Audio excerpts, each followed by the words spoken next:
Welcome to BSC Bihar state exam में आपका स्वागत है। यह वीडियो बीएसएससी इंटर लेवल का जो वैकेंसी निकला है उसी के लिए आज हम लोग मैथ का प्रैक्टिस सेट 4 का डिस्कशन करने वाले हैं, जो एडिटोरिया द्वारा वॉल्यूम 2 के माध्यम से 20 सेट 15 सेट का प्रैक्टिस बुक निकाले गए। उसी प्रैक्टिस बुक में से आज हम लोग प्रैक्टिस सेट 4 के मैथ के जितने भी इंपॉर्टेंट प्रश्न बनते हैं सारे का इस वीडियो में डिस्कशन करेंगे। वीडियो शुरू करने के पहले चैनल को सब्सक्राइब कर ले, साथ ही बेल बटन को दबा दे ताकि आने वाली प्रत्येक वीडियो का नोटिफिकेशन आपको समय पे मिल सके। साथ ही इस वीडियो को ज्यादा से ज्यादा शेयर करें ताकि लोगों के बीच यह वीडियो आसानी से पहुंच सके। चलिए वीडियो की शुरुआत करते हैं आज के इम्पोर्टेंट प्रश्नों के साथ। पहला प्रश्न क्या कह रहा है, देखिए लिख रहा है, वह सबसे बड़ी संख्या कौन सी है जो 1992 और 233 को विभाजित करने पे क्रमशः 12 और 13 शेष बचता है। यानी जब 1992 को विभाजित करते हैं तो 12 शेष बचता है। यानी 1992 में से अगर हम 12 घटा लें तो यह संख्या आसानी से उस संख्या से कट जाएगा। यानी वह संख्या कितना हो जाएगा, 1980 आसानी से जो संख्या दिया गया उससे कट जाएगा सबसे बड़ी संख्या से। और देखिए 233 को जब उसी संख्या से डिवाइड करते हैं तो हमको 13 से बचता है, तो 13 इसमें से घटा लेने पे रिमाइंडर हमको कितना बचेगा, 220। वह जो सबसे बड़ी संख्या ज्ञात करना है, तो बड़ी संख्या हम कैसे निकालते हैं, इन दोनों का एचसीएफ निकाल देंगे। यानी 980, 1980 और 220 का अगर एचसीएफ निकालिएगा तो ये एचसीएफ आपको आ जाएगा कितना, 220। यानी सबसे बड़ी संख्या कौन सा होगा, 220। यानी करेक्ट आंसर ऑप्शन बी इस प्रश्न का करेक्ट जवाब हो जाएगा। कौन सा, ऑप्शन बी। 220 अगर 1980 को डिवाइड की जाए तो आसानी से कट जाएगा, 220 भी कट जाएगा। लेकिन अगर इसमें 13 ऐड कर दे यानी 233 को 220 से डिवाइड करेंगे तो रिमाइंडर 13 देगा, और 1992 को 220 से डिवाइड करेंगे तो रिमाइंडर कितना देगा, 12 देगा। यानी करेक्ट आंसर ऑप्शन बी इस प्रश्न का करेक्ट जवाब हो जाएगा। क्लियर है। नेक्स्ट, निम्नलिखित में से कौन सी संख्या 36 से डिविजिबल है। तो 36 से डिविजिबिलिटी रूल चेक कैसे करते हैं, देखिए 36 को देखिए तो 9 और 4 36 होता है, 9 और 4 यानी जो संख्या 9 से डिविजिबल है और जो 4 से डिविजिबल है वह संख्या 36 से डिविजिबल होगा। और 9 का 4 का डिविजिबिलिटी रूल चेक कैसे करते हैं, लास्ट टू डिजिट कितना, लास्ट 2 डिजिट को अगर हम चेक करेंगे वह 4 से डिविजिबल है तो वह संख्या आसानी से कितना हो जाएगा, 36 से डिविजिबल हो जाएगा। अगर हमको 9 का डिविजिबिलिटी चेक करना हो तो 9 का डिविजिबिलिटी रूल हमको बताता है अगर किसी संख्या का सम 9 से डिविजिबल है तो वह संख्या क्या होगा, 9 से डिविजिबल होगा। अब दिए गए ऑप्शन का सहारा लेकर इस प्रश्न को सॉल्व कर सकते हैं। तो ऑप्शन का सहारा लीजिए तो लास्ट 2 डिजिट 4 से डिविजिबल है। 40 देखा जाए तो यह 4 से डिविजिबल है, ठीक। 42 का देखा जाए तो यह 4 से डिविजिबल नहीं है, लास्ट 2 डिजिट। 12 देखा जाए तो यह 4 से डिविजिबल है, ठीक है। और 72 का देखा जाए तो ये कितना मरते, 4 2 6 4 3 7 8 6 32 यानी ये भी 4 से डिविजिबल, यानी 4 का डिविजिबिलिटी से बी कैंसिल हो गया। अब देखना है आपको 9 का डिविजिबिलिटी। 9 का डिविजिबिलिटी क्या कहता है, अगर किसी संख्या का सम 9 से डिविजिबल है तो वह संख्या 9 से डिविजिबल होगा। यानी 8 दूना 16, 16 और 4 20, 9 से डिविजिबल है, नहीं है, यानी ऑप्शन ए कैंसिल हो जाएगा। देखिए 9 का डिविजिबिलिटी चेक करने के लिए ये 9 तो 9 से डिविजिबल है, लेकिन 6 दो 8, 8 8 2 10 10 10 और 7 17, 17 क्या 9 से डिविजिबल है, तो नहीं है, यानी ऑप्शन सी भी कैंसिल हो जाएगा। ऑप्शन डी का चेक करेंगे तो 5 5 10 5 15, 15 1 16, 16 दो कितना हो गया, 18, 18 9 से डिविजिबल है, यानी करेक्ट आंसर ऑप्शन डी इस प्रश्न का करेक्ट जवाब हो जाएगा। कौन सा, ऑप्शन डी। यानी 5550, इसको अगर 4 से डिविजिबल कीजिएगा तो 12 आसानी से 4 का डिविजिबिलिटी फॉलो करेगा। और इनका 5 + 5 + 5 + 1 + 2 को अगर 9 से डिविजिबल की जाती है, यह संख्या भी 9 से डिविजिबल हो जाएगा। यानी करेक्ट आंसर ऑप्शन डी इस प्रश्न का करेक्ट जवाब हो जाएगा। कौन सा, ऑप्शन डी। नेक्स्ट लिख रहा है, यदि दो संख्या का लघुत्तम समावर्तक और महत्तम समावर्तक 12 और 2 है तो उन संख्या का मध्य अनुपात ज्ञात कीजिए। हमको क्या निकालना है, मीन प्रोपोर्शन निकालना है। तो मीन प्रोपोर्शन होता क्या है, रूट अंडर पहली संख्या गुने दूसरी संख्या। मीन प्रोपोर्शन होता क्या है, तो रूट अंडर पहली संख्या गुने दूसरी संख्या, ये हमको पता होना चाहिए। यानी मध्य अनुपात कैसे निकालते हैं, ये निकलता है root under first number multiply second number. अब देखिए यहाँ पे क्या दिया, एक कंडीशन हमको पता है कि पहली संख्या first number multiply second number बराबर क्या होता है HCF, उसी संख्या का HCF और उसी संख्या का क्या होता है LCM के मल्टीपल के बराबर होता है। ठीक है, यानी कहने का मतलब अगर HCF कितना दिया गया है, HCF दिया गया है 2 और LCM दिया गया है 12। ठीक है, LCM दिया गया है कितना 12 और HCF दिया गया है 2, यानी अगर इन दोनों का मल्टीप्लाई करेंगे तो first number multiply second number निकल गया, first number multiply second number, और हमको मीन प्रोपोर्शन यानी इन दोनों को रूट के अंदर रख देंगे, यानी रूट अंडर 2 गुने 12, 2 गुने 12 को हम लोग क्या लिख सकते हैं रूट अंडर 2, 2 गुने 6, 6 दूना 12 हो जाएगा, ये 2 बाहर निकल जाएगा यानी 2√6, यानी करेक्ट आंसर ऑप्शन ए इस प्रश्न का करेक्ट जवाब हो जाएगा। कौन सा? Option A. क्लियर है? नेक्स्ट अगला प्रश्न देखेंगे। अगला क्वेश्चन क्या कर रहा है, देखिए ये क्या है, ये सिंप्लीफिकेशन का क्वेश्चन है। ऊपर देखिए 1.6 1.6 1.6 यहाँ भी दिया गया मल्टीप्लाई 1.6, ठीक, उसके बाद माइनस का साइन दिया गया 1.6, ठीक है, माइनस कितना 0.6 मल्टीप्लाई 0.6 मल्टीप्लाई 0.6, यानी ऊपर अगर 1.6 को अगर ए मान ले, अब 0.6 को बी मान ले, तो देखिए ऊपर क्या लिखा हुआ है A cube minus B Q लिखा हुआ है, A cube minus B Q, और नीचे क्या लिखा हुआ है ये देखिए ए यानी 1.6 यानी ए स्क्वायर प्लस कितना ए बी प्लस कितना बी स्क्वायर। ठीक है, अब देखिए ए क्यू माइनस बी क्यू को अगर हम लोग तोड़ेंगे तो ये फॉर्मूला हम लोग को पता है, A cube minus B cube बराबर होता है A minus B into A square plus A B, A square plus A B plus B square. ठीक है, नीचे में क्या दिया गया है A square plus A B plus B square. अब देखिए इन दोनों से ऊपर नीचे कैंसिल हो जाएगा तो बचेगा कितना ए माइनस बी, ए माइनस बी, ए के जगह पे कितना लिख सकते हो 1.6 और बी की जगह पे कितना 0.6, जब घटाइएगा तो कितना आ जाएगा 1, यानी करेक्ट आंसर ऑप्शन बी इस प्रश्न का करेक्ट जवाब हो जाएगा। कौन सा? Option B. क्लियर है? नेक्स्ट अगला प्रश्न देखेंगे। अगला क्वेश्चन क्या कर रहा है, टूटे हुए एक पेड़ के शीर्ष पेड़ की जड़ से 45 मीटर दूरी 60 डिग्री का कोण पर भूमि को स्पर्श करती है। ठीक, पेड़ की कुल ऊंचाई क्या होगा? देखिए एक पेड़ था जो क्या हुआ टूट गया, टूटने के बाद वह क्या करता है भूमि के साथ 45 मीटर दूरी, यानी भूमि से यहाँ तक अगर 45 मीटर की दूरी पहुंचते हैं तो वह ऊपर से टूटने के बाद यहाँ से जो टूटा वह संख्या यहाँ पे आके सट गया। ये जो सटने के बाद यहाँ पे एंगल कितना बना रहा है 60 डिग्री का कोण बना रहा है। कुछ क्वेश्चन ने पूछा है पेड़ की कुल लंबाई, यानी ये वाला संख्या यहाँ से यहाँ तक दूरी और यहाँ से यहाँ तक की दूरी, दोनों का सम हमको ज्ञात करना है। देखिए हमको पता है tan 60 डिग्री कितना होता है √3/1, tan 60 डिग्री का वैल्यू होता है √3/1, tan 60 डिग्री का वैल्यू कितना होता है √3/1। ठीक, तो tan होता कितना है p/b p/b, यानी इसके सामने का एंगल ये कितना होगा p और नीचे वाला b, p का वैल्यू कितना दिया गया √3, अब b का वैल्यू कितना दिया गया 1, यानी एक यूनिट का वैल्यू दिया गया 45, तो √3 यूनिट का वैल्यू कितना हो जाएगा 45√3, कोई दिक्कत नहीं है 45√3। अब देखिए ये दिया गया पी बी और एच, यहाँ से हम लोग निकाल सकते हैं रूट अंडर पी स्क्वायर यानी 3 का स्क्वायर प्लस 1, यानी 3 का स्क्वायर प्लस 1 यानी 4 हो जाएगा। 4 रूट से बाहर निकलेगा तो कितना आ जाएगा 2√2 आ जाएगा, यानी यहाँ से यहाँ तक की डिस्टेंस कितना 2 यूनिट, एक यूनिट का वैल्यू दिया गया 45, यानी 2 यूनिट का वैल्यू कितना हो जाएगा 45 दूना 90। अब हमसे टोटल डिस्टेंस पूछ रहा है तो टोटल डिस्टेंस हम ऐड कर देंगे। ऐड किसको किसको करेंगे, यहाँ से लेके यहाँ तक की दूरी कितना आ गया, ये आ गया हमको 45√3 और यहाँ से लेके यहाँ तक का डिस्टेंस आ गया 90, इन दोनों को ऐड कर दिया 45√3 प्लस 90, यानी ये करेक्ट आंसर कितना आ जाएगा। देखिए 45, देखिए √3 का वैल्यू दिया गया कितना 45 मल्टीप्लाई 1.73 प्लस कितना दिया गया 90, जब इसको ऐड कीजिएगा तो ये ऐड होके आपको आ जाएगा कितना 167.85 167.85, यानी करेक्ट आंसर ऑप्शन सी इस प्रश्न का करेक्ट जवाब हो जाएगा। कौन सा? Option C. क्लियर है? नेक्स्ट अगला प्रश्न देखते हैं क्या कर रहा है। देखिए क्वेश्चन लिख रहा है 12 मीटर 9 मीटर 8 मीटर की बीमा वाले कमरे में रखी जा सकने वाली सबसे लंबी छड़ की लंबाई क्या? सबसे लंबी छड़ की लंबाई अगर ज्ञात करना तो root under L square plus B square plus H square होता है। क्या होता है L square plus B square plus H square.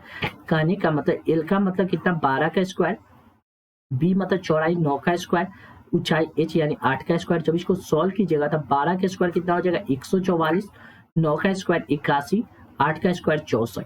यानी जब इन सभी को ऐड कीजिएगा तो ये ऐड होके कितना आ जाएगा 289, 289 ये कितना होता है 17 का स्क्वायर। यानी करेक्ट आंसर ऑप्शन बी इस प्रश्न का करेक्ट जवाब हो जाएगा। कौन सा? Option B. क्लियर है? नेक्स्ट देखिए, दिया गया दी गई आकृति को ध्यान से देखिए और इसका मान ज्ञात कीजिए। दी गई आकृति को देखना है और हमको क्या करना है, इसका मान। देखिए ये एंगल क्या दिया गया 35 डिग्री, ये एंगल 35 डिग्री, कोई दिक्कत नहीं है। अब देखिए ये एंगल 35 डिग्री है और इसका बेस का साइड कितना दिया गया 10, यहाँ बेस का साइड कितना दिया गया 5, यानी इस कितना होगा, इसका आधा दिया गया, इस 10 का आधा दिया गया, ठीक 1/2। देखिए ये वाला साइड क्या दिया गया, इसका आधा दिया गया 1/2। अब देखिए ये s किसके बराबर होगा, यह 6, यानी इस 6 के आधा यानी 6/2 के बराबर होगा, यानी 6/2 की जगह तो यानी 3 के बराबर। यानी करेक्ट आंसर ऑप्शन बी इस प्रश्न का करेक्ट जवाब हो जाएगा। कौन सा? Option B. आपको क्या देखना था, ये एंगल चेक करना था, एंगल के साथ जो साइड बन रहा है, यह जो साइड 10 है और यह साइड 5 है, तो ये कितना आधा है। फिर ये वाला साइड देखिए ये 4 दिया गया, ये 2, ये भी आधा है। हमने क्या किया, ये वाला साइड भी इसका क्या होगा, आधा होगा। यानी करेक्ट आंसर ऑप्शन बी इस प्रश्न का करेक्ट जवाब हो जाएगा। नेक्स्ट, कबीर और विक्की के वेतन का अनुपात 5:2। यदि उनके वेतन में 20% और 12% की वृद्धि की जाती है तो उनके वेतन का नया अनुपात क्या होगा। देखिए दोनों का वेतन दिया गया अलग अलग, उसके बाद क्या करा, उनके वेतन में वृद्धि करा। हमने क्या किया, एक का वेतन कितना है 5 यूनिट है, 5%, तब 5% को हम लिखते हैं 100, 500 और 200। क्यों? क्योंकि रेशियो में दिया गया है, डबल जीरो से डबल जीरो कैंसिल हो जाएगा, कोई फर्क नहीं पड़ेगा। क्या उनकी वेतन में क्रमशः 20% और 12% का वृद्धि होता है। अगर 500 में 20% का वृद्धि कर दे तो ये कितना हो जाएगा 5 दूना 10, यानी 100 का वृद्धि। 500 में हमको क्या करना है 20% का वृद्धि करना है, तो 20% का वृद्धि करेंगे की जाए तो उनके वेतन का नया अनुपात क्या होगा। देखिए 500 का अगर 20% निकालेंगे तो ये कितना हो जाएगा 5 दूना 10, 500 का 20% अगर निकालिएगा तो ये आ जाएगा आपको कितना 5 दूना 10, यानी 100 का वृद्धि होने के बाद ये कितना हो जाएगा 600, कोई दिक्कत नहीं। उसके बाद क्या करा, बी में 12% का वृद्धि, यानी 200 में क्या करा 12% का अगर वृद्धि कर दे, 200 में 12% का वृद्धि कर दे तो ये कितना हो जाएगा। देखिए 200 का 12% अगर निकालिएगा तो ये कितना आ जाएगा 12 दूना 24, यानी 24 का वृद्धि, यानी 224 हो जाएगा। यानी ये रेशियो हो जाएगा। अब इसको क्या करना है, अनुपात में करना है, तो इसको काट देते हैं, 2 से काट दे, 2 × 6 3 मरते 300, ये कट जाएगा 2 से, 2 एकम 2, 2 एकम 2, 2 दूना 4। अब 2 से काट दे तो 2 5 15, 15 दूना 30, यानी 150। ये 2 से कट जाएगा 5 दूना 10, 6 दूना 12। फिर 2 से काट देते 7 दूना 14, 2 × 5 10, 75। ये 2 से कट जाएगा कितना 2 दूना 4, 8 दूना 2 दूना 4 1, 8 दूना 16, 28, यानी 75:28 इसका करेक्ट आंसर होगा। कौन सा? ऑप्शन सी इस प्रश्न का करेक्ट जवाब हो जाएगा। क्लियर है? नेक्स्ट अगला प्रश्न हम लोग देखेंगे। अगला क्वेश्चन क्या कर रहा है, ये देखिए लिख रहा है ए और बी एक साथ किसी छोटे व्यवसाय की शुरुआत करने के लिए 15,000 रुपए का निवेश किए। उन्होंने वर्ष के अंत में 2,000 रुपए का लाभ हुआ। बी के ने लाभ में से कितना हिस्सा 600 रुपया लिया। बी ने लाभ में से अपना हिस्सा 600 रुपये, तो ए का निवेश कितना होगा। बी को कितना 600 रुपया लाभ मिलता है, तो ए का निवेश लिख क्या रहा है, कह रहा है कि 2,000 रुपया का प्रॉफिट होता है, तो 2,000 रुपया का प्रॉफिट ए और बी में बटेगा। कह रहा है कि ए और बी द्वारा किए गए छोटे व्यवसाय की शुरुआत करने के लिए 15,000 रुपया का निवेश किए, 15,000 रुपया का निवेश किया और दोनों का प्रॉफिट कितना ए, उनमें से अंत में इतना रुपए के लाभ में बी ने अपना हिस्सा इतना लिया। 2,000 रुपया का प्रॉफिट होता है, जिसमें से बी कितना ले लेता है 600 रुपया बी ले लेता है। बी अगर 600 लेगा तो ए कितना लेगा, तो आप देखिए आता ए 1400 लेगा, यानी ए 1400 लेगा, यानी दोनों का रेशियो निकालेगा, डबल जीरो से डबल जीरो कैंसिल, यानी ए रेशियो बी का अनुपात कितना हो गया 14:6। ये क्या होगा, प्रॉफिट का रेशियो हो गया 14:6, यानी 7:3। हमसे पूछ क्या रहा है कि व्यवसाय शुरू करने इतना रुपए का निवेश करता है। कौन निवेश किया, ए और बी एक साथ किसी व्यवसाय शुरुआत करने के लिए इतना रुपए, ए और बी दोनों मिलकर, यानी 7×10 यूनिट का प्रॉफिट दे रहा है। 10 यूनिट कितना 15,000 रुपया के बराबर है, 10 यूनिट 15,000 के बराबर है, तो 1 यूनिट का वैल्यू कितना हो जाएगा 1500, यानी इतना। अब पूछ के आ रहा है तो ए का निवेश कितना है, ए 7 यूनिट निवेश करता है, तो यानी 1 यूनिट का वैल्यू इतना है, तो 7 यूनिट का वैल्यू कितना हो जाएगा 00। 7 5 35 के 5 हासिल 3 7 3 10 यानी 10 500 यानी करेक्ट आंसर ऑप्शन सी इस प्रश्न का करेक्ट जवाब हो जाएगा। कौन सा? Option C. नेक्स्ट, 32 रुपए प्रति लीटर की कीमत वाले दूध में किस अनुपात में पानी मिलाया जाए ताकि 28 रुपए प्रति लीटर वाला मिश्रण प्राप्त हो जाए। 32 रुपए वाला दूध है और पानी मिलाना, पानी का मूल्य क्या होता है? 0 होता है। 32 रुपए दूध है, पानी का प्राइस 0 होता है। दोनों को मिलाने के बाद हमको प्राइस कितना? 28 रुपए बन जाता है। जब इसको रेशियो सॉल्व कीजिएगा तब 32 में से 28 घटेगा तो ये आ जाएगा 4, ये आ जाएगा 28। 4 से 28 काटिएगा तो 7 चौक 28 यानी 7:1 के अनुपात में मिलाना होगा। यानी 7 क्या होगा? दूध होगा और 1 यूनिट क्या होगा? पानी होगा। हमसे रेशियो किसका पूछ रहा है? इतना लीटर मिश्रण में इतना रुपए प्रति लीटर कीमत वाले दूध में पहले दूध आएगा यानी 7:1 इसका करेक्ट आंसर होगा। कौन सा? Option D. क्लियर है? नेक्स्ट, ए एक कार को 9 दिन में, बी 12 दिन में पूरा कर सकते हैं। यदि वे एक साथ 5 दिन तक एक साथ कम कार करते हैं तो कार का शेष भाग कितना बचा होगा? कार का शेष भाग ज्ञात करना है। ए एक दिन में कितना काम करता है? ए 9 दिन में किसी काम को समाप्त कर लेता है। बी उसी काम को कितना? 12 दिन में समाप्त कर लेता है। तो 9 और 12 का एलसीएम लीजिएगा तो ये एलसीएम आ जाएगा 36 यानी 9 चौक 36, 12 चौक 12 36 3 यानी 4 3 7। एक दिन में कितना होता है? 7 काम होता है। दोनों मिलकर कितना दिन तक काम किया? 5 दिन तक। एक दिन में 7 काम करता है तो 5 दिन में कितना काम करेगा? 7 5 35 काम कंप्लीट हो जाएगा। 35 काम टोटल काम था 36, जिसमें से 35 काम कंप्लीट हो गया तो बचा कितना? 1/36। बचा कितना? 1 यूनिट।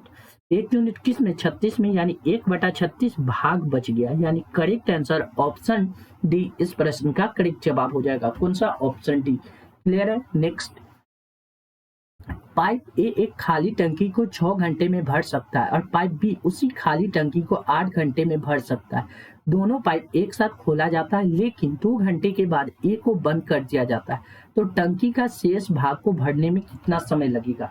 देखिए, ए अकेला किस टंकी को कितना 6 घंटा में भर देता, बी अकेला उसी टंकी को 8 घंटे में भर देता। ठीक है, और 8 और 6 का एलसीएम लीजिएगा तो ये आ जाएगा 24 यानी कहने का मतलब ए 6 4 के 24, 8 3 24। ए एक 4 यूनिट भरता है 4 लीटर और बी एक बार में कितना 3 लीटर भर देता है। आगे क्वेश्चन में क्या करें? दोनों पाइप एक साथ खोला जाता है लेकिन 2 घंटे के बाद ए को बंद कर देता है। एक साथ खुलेगा तो एक बार में 7 यूनिट भरेगा। 2 घंटा तक चला यानी 7 दूना 14 यूनिट भर गया। कितना? 14 यूनिट कंप्लीट भर गया। तो रेस्ट कितना बच गया? रेस्ट हमको कितना बच गया? तो देखेंगे 24 माइनस 14। 24 में से अगर हम 14 को घटाएंगे तो रेस्ट बच जाएगा आपको कितना? 10 यूनिट। रेस्ट 10 यूनिट बच जाएगा। अब क्या कर रहा है? तो टंकी का शेष भाग को भरने में बी को कितना समय लगेगा? ए नहीं, बी को कितना समय लगेगा? अब देखिए, बच रहा है 10 भाग। अब भरना किसको? बी को। बी एक बार में 3 यूनिट भरता है तो 10 यूनिट को भरने में कितना समय है? 10/3। जब डिवाइड कीजिएगा 3 और 3.1/3 घंटा। यानी करेक्ट आंसर ऑप्शन बी इस प्रश्न का करेक्ट जवाब हो जाएगा। कौन सा? Option B. नेक्स्ट, अपनी कार को 2 घंटे 50 किलोमीटर प्रति घंटा की चाल से चलाता है और फिर यात्रा का अंत तक चाल की कम करते 40 किलोमीटर प्रति घंटा की चाल से चलाता है। यदि यात्रा की औसत चाल 44 किलोमीटर प्रति घंटा है थी तो उसने कितना समय तक अपनी कार को 40 किलोमीटर प्रति घंटा की चाल से चलाया? पूछ रहा है कि देखिए, एक आदमी अपनी कार को 50 के स्पीड से चलाता फिर 40 के स्पीड से चलाता। अब दोनों का एवरेज किया जाए तो 44 किलोमीटर प्रति घंटा के स्पीड से चला रहा। यानी पहले 50 का था फिर 40 का। ठीक है, अब दोनों का एवरेज निकाला गया तो ये आ गया 44 यानी किलोमीटर प्रति घंटा, यानी समय का रेशियो आ जाएगा यानी 4:6। देखिए, जब भी एलिगेशन का बात है तो देखिए नीचे क्या जी आ रहा है? घंटा आ रहा है। तो जो रिजल्ट आएगा वह घंटा में आएगा, आवर आएगा। ठीक, रेशियो अगर किलोमीटर प्रति घंटा के रेशियो दोनों में लगा रहे, किलोमीटर प्रति घंटा, तो जो रिजल्ट आएगा वो घंटा का आएगा, आवर का आएगा। क्लियर है? अब देखिए 4:6 यानी इसको काट दीजिएगा तो 2:6, 2:3 यानी पहला वाला ये 50 के स्पीड से 2 घंटा तक चला था तो 40 का स्पीड से कितना घंटा तक चला? 3 घंटा तक। यानी करेक्ट आंसर ऑप्शन सी इस प्रश्न का करेक्ट जवाब हो जाएगा। कौन सा? Option C. क्लियर है? नेक्स्ट, अगला प्रश्न देखिए, लिख क्या रहा है? देखिए, एक नाव धारा के विपरीत दिशा में एक निश्चित दूरी को 9 घंटे 36 मिनट में तय करता है और यह धारा के दिशा में 6 घंटे में तय करता है। तो स्थिर जल में नाव की चाल और धारा की चाल का अनुपात ज्ञात कीजिए, यानी नाव और धारा की चाल का हमको क्या चाहिए, रेशियो चाहिए। हमको क्या पता है, स्पीड बराबर क्या होता है, डिस्टेंस अपॉन टाइम। स्पीड बराबर क्या होता है, डिस्टेंस अपॉन टाइम। यही कंसेप्ट को हमको यहाँ पे यूज करना है। देखिए पहले जब धारा के विपरीत दिशा में जा रहा है, यानी धारा की चाल मान लेते x है, नाव की चाल y होगा। मान ले नाव की चाल x है, नाव की चाल मान लेते x है, तो धारा की चाल क्या होगा, y हो जाएगा। ठीक है, अब देखिए दोनों विपरीत दिशा में जा रहा है, तो नाव की चाल में से धारा की चाल को घटाएंगे, और यह समय कितना लेता है, 9 घंटा 36 मिनट में तय करता है। 9 घंटे 36 मिनट में यह डिस्टेंस को तय कर लेता है। तो वह डिस्टेंस कितना है, डी डिस्टेंस को समय बराबर स्पीड बाय चार डिस्टेंस अपॉन टाइम। टाइम कितना है, 9 घंटा 36 मिनट। 9 घंटा 36 मिनट को क्या लिख सकते हैं,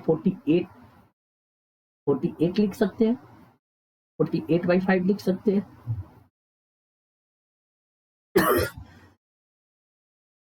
इस बात को हम लोग क्या लिख सकते हैं, देखिए 9 घंटा 36 मिनट को हम लोग क्या लिख सकते हैं, 48/5 लिख सकते हैं। कितना, 48/5, 48/5।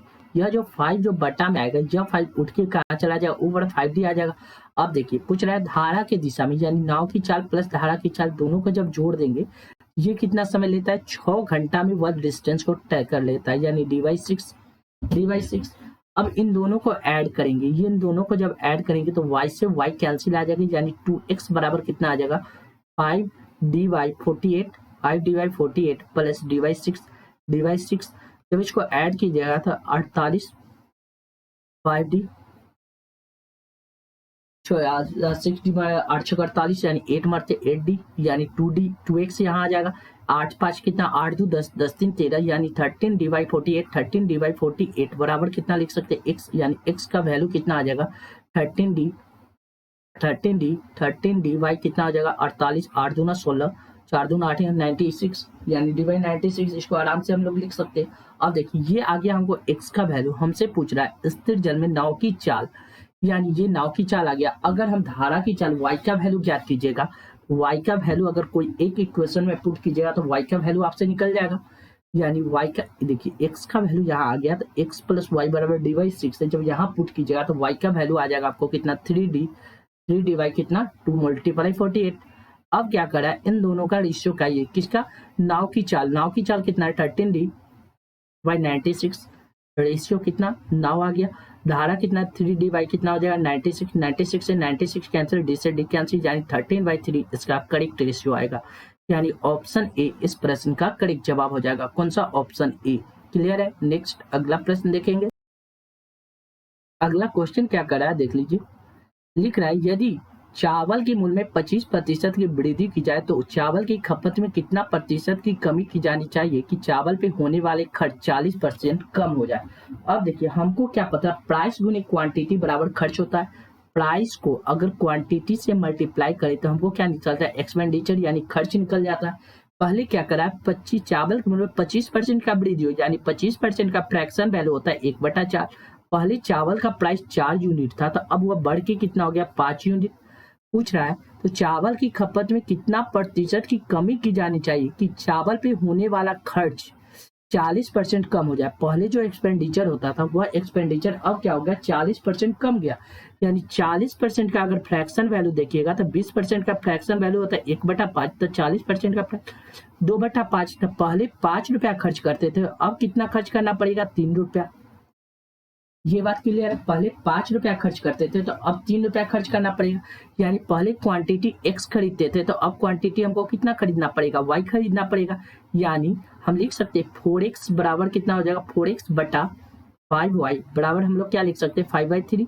4x/5y/5/3 लिख सकते हैं, कोई दिक्कत नहीं।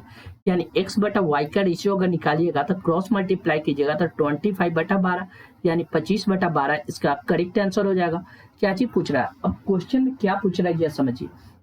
चावल की खपत में कितना प्रतिशत का कमी करना होगा। पहले 25 यूज करते थे, अब 12 यूज कर रहे हैं, यानी कितना का कमी कर रहे हैं, 13 यूनिट का। 13 यूनिट का कमी किस पे कर रहे हैं, 25 पे कर रहे हैं। गुने 100 कर देंगे, 25 से 100 कट जाएगा, 25 चौका 100, 13 चौका 4 से 12 के 2 हासिल 1 4 1 5 13 को 52 यानी 52%। इसका करेक्ट आंसर होगा कौन सा? Option C. नेक्स्ट अगला प्रश्न देखिए, एक व्यक्ति एक वस्तु को 325 रुपया में बेचकर 30% का लाभ अर्जित करता है। 40% का लाभ अर्जित करने के लिए उसे अपने विक्रय मूल्य में कितना प्रतिशत का वृद्धि करना पड़ेगा? देखिए, जब वह 30% का प्रॉफिट अर्जित करता है, इतना में बेचने पर उसे 30% का प्रॉफिट अर्जित होता है, यानी 30% का प्रॉफिट अर्जित हो रहा है। अब उसको प्रॉफिट कितना चाहिए? 40% का लाभ अर्जित करना, यानी कितना का वृद्धि करना पड़ेगा? 10% का ओवरऑल में हमको वृद्धि करना पड़ेगा। क्या करना पड़ेगा? 10% का वृद्धि करना पड़ेगा, यही ना। अब क्वेश्चन में जो कर रहा है उसके हिसाब से हम लोग सॉल्व करेंगे। क्वेश्चन क्या कर रहा है देखिए, देखिए ये क्वेश्चन हम लोग कैसे सॉल्व करेंगे। इसमें एक्चुअल वैल्यू का कोई फर्क नहीं पड़ेगा, अगर इस वैल्यू को भी छोड़ दिया जाए तो भी क्वेश्चन का सॉल्व कर सकते हैं। देखिए क्या कर रहा है, 30% का वृद्धि, 30% का फ्रैक्शन वैल्यू कितना होता है? 3/10, और 40% का फ्रैक्शन वैल्यू देखिएगा तो ये आएगा 4/10। ऐसे तो होता है 2/5, लेकिन 4/10, यानी 10 रुपया का सामान को हम बेच कितना पे रहे? 30% प्रॉफिट पे, यानी 13 रुपया में बेच रहे हैं। कितना? 13 रुपया में बेच रहे हैं। लेकिन अब क्वेश्चन में कह रहा है कि 40% प्रॉफिट पे बेचना है, यानी 10 रुपया का सामान को हमको बेचना कितना पे? 14 रुपया में। यानी हमको अब कह रहा है तो अपने विक्रय मूल्य में कितना प्रतिशत का वृद्धि हो गई? यानी पहले 13 में बेचते थे, अब बेच रहे 14 में, तो कितना का वृद्धि करना पड़ेगा? 1 रुपया का वृद्धि, यानी 1 का वृद्धि किस पे? 13 पे गुने 100, यानी ये कितना आ जाएगा? 7.69%, यानी correct answer option C. Next अगला प्रश्न देखिए, कौन सा वार्षिक चक्र भुगतान 5% वार्षिक साधारण ब्याज की दर से 4 वर्ष के बाद इतना रुपया का ऋण चुकाएगा? यानी 4 वर्ष के बाद हमको इंटरेस्ट कितना दे रहा है? 38,700 रुपया। क्लियर है? यानी कहने का मतलब 5% वार्षिक साधारण ब्याज की दर से 4 वर्ष का। तो देखिए अब हमको इंटरेस्ट के बाद इतना रुपया ऋण चुकाएगा, यानी 4 वर्ष के लिए 5% की दर से हमको कितना इंटरेस्ट देना पड़ेगा? 5 को 20, यानी 20% इंटरेस्ट देना पड़ेगा। 20% इंटरेस्ट देना पड़ेगा 4 वर्ष के बाद। देखिए कैसे इस क्वेश्चन को सॉल्व करेंगे, ये देखिए इस क्वेश्चन को आप ऐसे सॉल्व कीजिए। लिख क्या रहा है? 4 वर्ष के लिए हमको क्या करा है? 5% वार्षिक, यानी 100 रुपया का समान है, तो अगला वर्ष कितना हो जाएगा? 105 रुपया।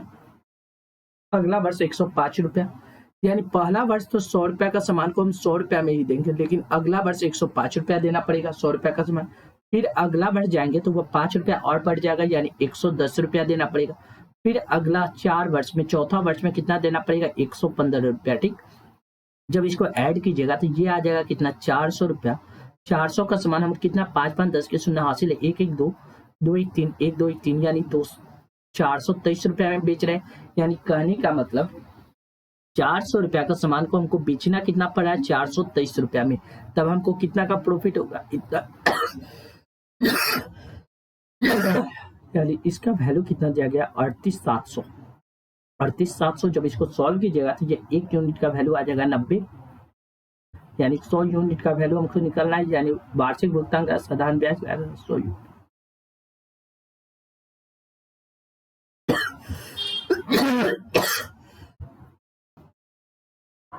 नेक्स्ट अगला प्रश्न देखिए, ब्याज की वार्षिक ब्याज के आधार पर निवेश 64 रुपया की राशि 2 वर्ष के बाद जितना रुपया हो जाता है तो ब्याज की वार्षिक दर यानी 2 वर्ष दिया गया तो वर्गमूल लगा दीजिए, यानी 6400 रेशियो कितना है?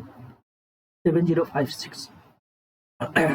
6400 को रूट से बाहर निकालेगा तो 80 आ जाएगा, ये रूट से बाहर आएगा तो 84 आ जाएगा, यानी 80 84 हो रहा है, यानी कितना का वृद्धि? 4 का वृद्धि कितना पे? 80 पे गुने 100, यानी 0 से 0 कैंसिल, 4 2 8 2 5 10, यानी 5%, यानी करेक्ट आंसर ऑप्शन डी इस प्रश्न का करेक्ट जवाब हो जाएगा। नेक्स्ट, कॉलेज बी में 180 छात्र जिनके अंकों का औसत 88 है, क्यू में 320 छात्र जिनके अंकों का औसत 72 है, तो दोनों कॉलेज का औसत अंक ज्ञात कीजिए। देखिए कॉलेज कितना है? पी है और क्यू है।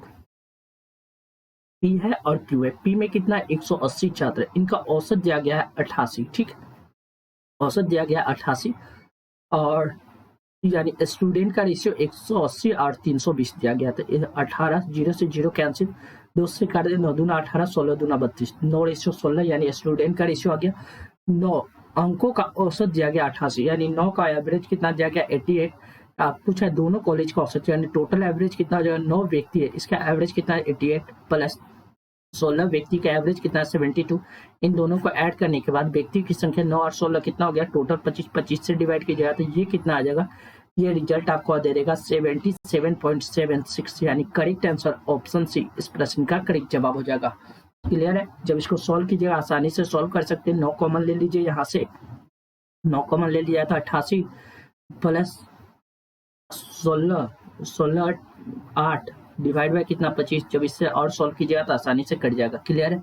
नेक्स्ट, दो संख्या किसी तीसरी संख्या से 10% और 25% अधिक है तो दोनों संख्या का अनुपात क्या कीजिए। एक संख्या है, दो संख्या है और ये तीसरी संख्या। ठीक है, दो संख्या में से दो संख्या तीसरी संख्या से क्रम से तीसरी संख्या से 10% अधिक है, यानी 10% का फ्रैक्शन वैल्यू होता है 1/10। ठीक, अब 25% का फ्रैक्शन वैल्यू होता है 25 चौको 100 1/4। यानी अगर तीसरी संख्या 10 है तो पहली संख्या कितना एक अधिक है 11 हो जाएगा। और अगर तीसरी संख्या 4 है तो पहली संख्या कितना हो जाएगा 5, दूसरी संख्या 5 हो जाएगा। जब इनको सॉल्व कीजिएगा सिंगल रेशियो में बदलने के लिए हमको क्या करना पड़ेगा, 10 और 4 को बराबर करना होगा। तो बराबर करने के लिए ऊपर 2 से मल्टीप्लाई करेंगे, नीचे 5 से मल्टीप्लाई करेंगे। जब मल्टीप्लाई किया जाए तो 11 दूना 22 50 25 और ये कितना हो जाएगा 20। हमसे पूछ के आ रहा है तो दोनों संख्या का रेशियो यानी 22:25 इसका करेक्ट आंसर हो जाएगा। कौन सा, ऑप्शन ए। नेक्स्ट, राजू यातायात तथा भोजन पे अपनी आय का 10% तथा 10% खर्च करता है। यातायात और भोजन पे क्या करता है, अपनी आय का वो 10% खर्च कर देता है। ठीक है,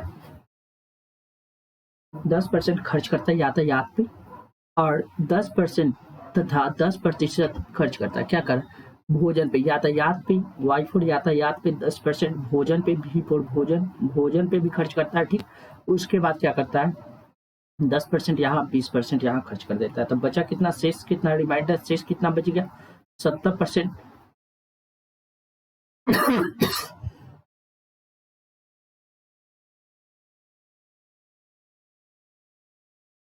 आगे क्या करा है ये देखिए, बस शेष आय का 30% कपड़ा पे, यानी कपड़ा पे बात किया जाए तो यह 70 का कितना 30% कपड़ा पे खर्च करता है। 30% का बात किया जाता है 21 यूनिट कपड़ा पे खर्च कर देता है 21%। ठीक, अब क्या करा है उसकी बचत। अब बचत कितना हो जाएगा देखिए, बचत कितना हो जाएगा 70 में से 21 घटाइएगा तो ये कितना आ जाएगा 9।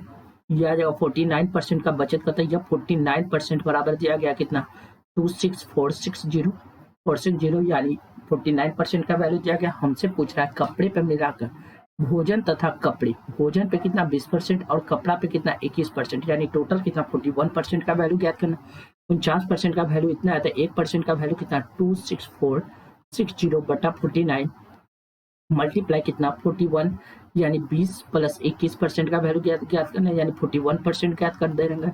यानी 41 से इधर मल्टीप्लाई करना है तो इधर भी मल्टीप्लाई कर देंगे। यानी इसको जब सॉल्व कीजिएगा तो ये सॉल्व हो क्या जाएगा 22,140, यानी करेक्ट आंसर ऑप्शन सी। कितना का प्रॉफिट देखना है ये देख लेंगे। 7600 रुपया का सामान को हमको बेच कितना बढ़े, 7600 रुपया का सामान को बेच रहे हैं 5814 में, 5814 में, यानी कितना का प्रॉफिट हो रहा था। कितना का प्रॉफिट, कितना का छूट दे रहे हैं तो छूट हम लोग दे रहे हैं कितना का 1786 का, कितना 1786 का, यानी किस पे दे रहे हैं 7600 पे गुने 100, यानी 100 से मल्टीप्लाई करके परसेंटेज निकाले, डबल जीरो कैंसिल, ये कैंसिल होकर कितना आ जाएगा 23.5%, 23.5%। इसमें से एक छूट 10% का, दूसरा छूट क्या होगा तो x बटा 100 बराबर कितना दिया 23.5%, यानी x की जगह 10% रख सकते हैं, y की जगह हमको y का वैल्यू निकालना है माइनस x की जगह 10 इंटू वाई बटा 100 बराबर कितना 23.5। जब y का वैल्यू यहाँ से निकालिएगा तो ये आपको आ जाएगा कितना 15%, यानी करेक्ट आंसर ऑप्शन सी इस प्रश्न का करेक्ट जवाब हो जाएगा। नेक्स्ट, ए अभी एक साथ किसी काम को 15 दिन में कर सकते हैं, 15 दिन के लिए लिया और इतना रुपया का लिया, और ए की कुशलता बी की कुशलता की 5 गुनी, तो ए की दैनिक मजदूरी कितना होगा। देखिए ए और बी की इफिशिएंसी का बात किया, ए की इफिशिएंसी बी से 5 गुना, बी 1 है तो ये 5 गुना है। अब क्या करा, कितना रुपया का लिया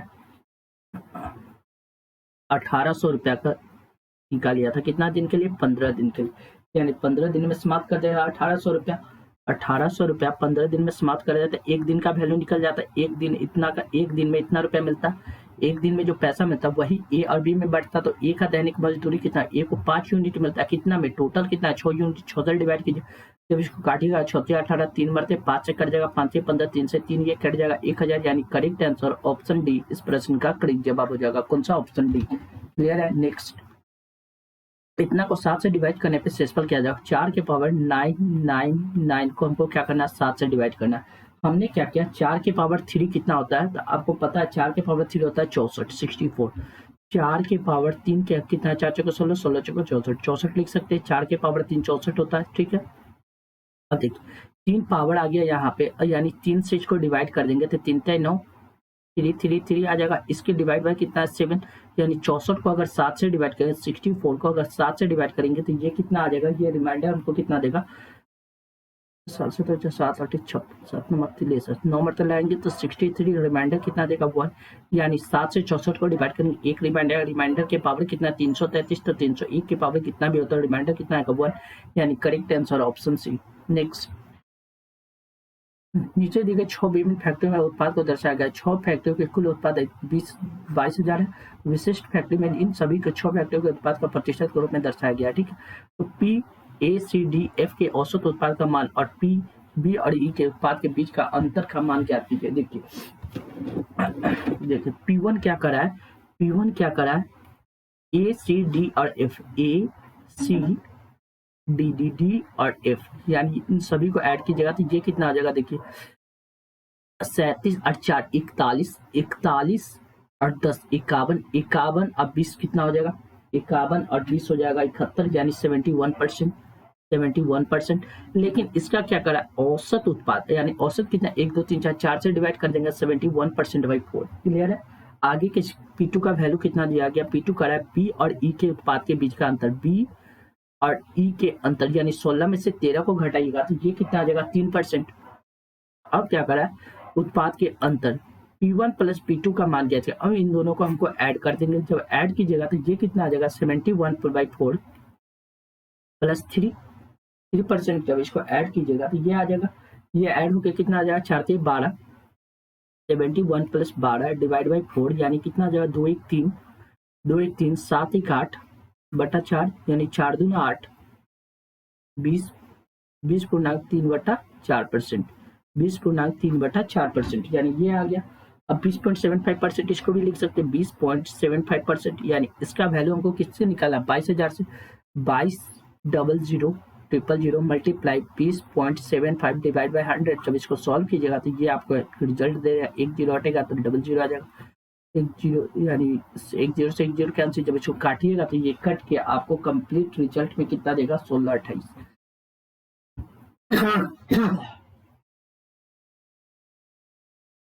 इसको काटिएगा आपका रिजल्ट आ जाएगा। क्लियर है। चलिए next, thank you for watching this video. ऐसे इंपॉर्टेंट वीडियो पाने के लिए अपने channel BSc BRS static exam को सब्सक्राइब कर ले, साथ ही बेल बटन को दबा दे ताकि आने वाले प्रत्येक वीडियो का नोटिफिकेशन आपको समय पर मिल सके। थैंक